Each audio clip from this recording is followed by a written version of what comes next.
Last video में हमने इस प्रोजेक्ट को कंप्लीट कर लिया था। इस वीडियो में हम इसको रेंडर करने जा रहे हैं और इस दफ़ा रेंडर MP4 की बजाय हम करेंगे जिफ में और रेंडर क्यू की बजाय हम यूज़ करेंगे मीडिया एनकोडर। तो लेट्स से कि ये कैसे होगा। तो इसको मैं पॉज करता हूँ। पॉज करने के लिए आप यहाँ पे भी क्लिक कर सकते हैं। यहाँ पे कंपोजिशन के अंदर क्लिक करेंगे तो ये ऑटोमेटिकली पास हो जाएगा, या यहाँ से क्लिक कर सकते हैं या स्पेस दबा सकते हैं। तो लेट्स से कि कंपोजिशन में जाते हैं। यहाँ पे एक तो ये तरीका है रेंडर क्यू वाला जो कि हमने लास्ट प्रोजेक्ट में देख लिया था कि इस तरीके से आप MP4 या जो भी वो फॉर्मेट्स होते हैं वो आप कर सकते हैं। देन हमारे पास इस दफ़ा हम देखते हैं एक और प्रोग्राम है मीडिया एनकोडर। इसमें आप किसे रेंडर करते हैं। ये इसके साथ बिल्कुल एडोबी क्रिएटिव क्लाउड के साथ ये इंस्टॉल होता है। तो ये बिल्कुल अलग से प्रोग्राम है, ये इसका काम ही है चीज़ों को रेंडर करना। तो यहाँ पे ये खुल के मेरे सामने आ चुका है और मेरे सामने ये जो मार्केटिंग की मेरी कंपोजिशन है ये सामने शो हो रही है और इसका फॉर्मेट जो है वो H264 मतलब कि MP4 इसने रखा हुआ बाय डिफ़ॉल्ट। मैं इसको चेंज करना चाह रहा हूँ। तो मीडिया इनकोडर में मुझे ये यहाँ पे शो कर रहा है कि इसने ये क्यू में जाके ये चीज़ ऐड कर दी है, मेरी मार्केटिंग की जो प्रोजेक्ट था इसको ऐड कर दिया है। अभी मैं यहाँ पे क्लिक करूँ बाय डिफ़ॉल्ट सेटिंग के साथ ये जो है रेंडर हो जाएगा। तो अभी मैं इस चीज़ें चेंज करना चाह रहा हूँ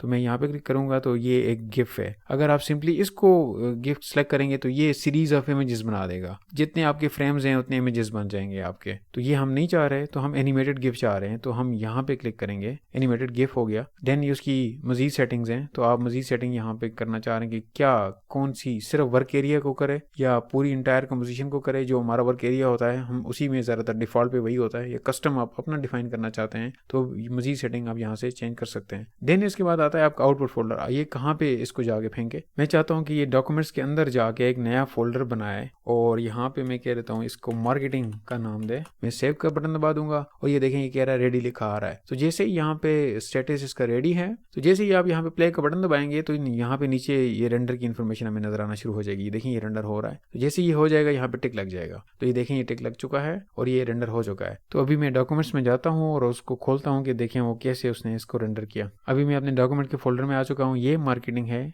ये वाली फाइल उसने मुझे जिफ बना के दे दी है। 1.88 MB है। तो अगर मैं इसको डबल क्लिक करूँ और फोटोज से खोलूँ तो देखें ये किस तरह खुलता है। ये देखिए हमारी जो फाइनल आउटपुट है वो इस तरह की है। जो हमने जिस तरीके से हमने बनाई थी वही गिफ हमें यहाँ पे वो नजर आ रही है। एनिमेटेड भी है। आप इसको फ्रीलांस वाले प्रोजेक्ट में भी, फ्रीलांस के प्रोजेक्ट्स ले सकते हैं और आप इस तरीके से गिफ बना सकते हैं। तो पहले की तरह मेरी ये आप लोगों से रिक्वेस्ट है कि आप ये सारे वीडियोस को देख के कमेंट्स भी करें, लाइक भी करें, सब्सक्राइब भी करें और फेसबुक ग्रुप में अपनी फाइनल आउटपुट चाहे वो MP4 हो चाहे वो गिफ हो आप वहाँ पे शेयर करें ग्रुप में, ताकि हमें पता चला कि आप ये सीख रहे हैं। ये एक जिम्मेदारी का एहसास होता है कि आपने ये फाइनल काम करके देना होता है। तो जब तक आप अपने आप को थोड़ा सा पाबंद नहीं करेंगे तो आप जो है अच्छे तरीके से नहीं सीख पाएंगे। तो मिलते हैं फ्यूचर में किसी और नए प्रोजेक्ट के साथ। Bye bye.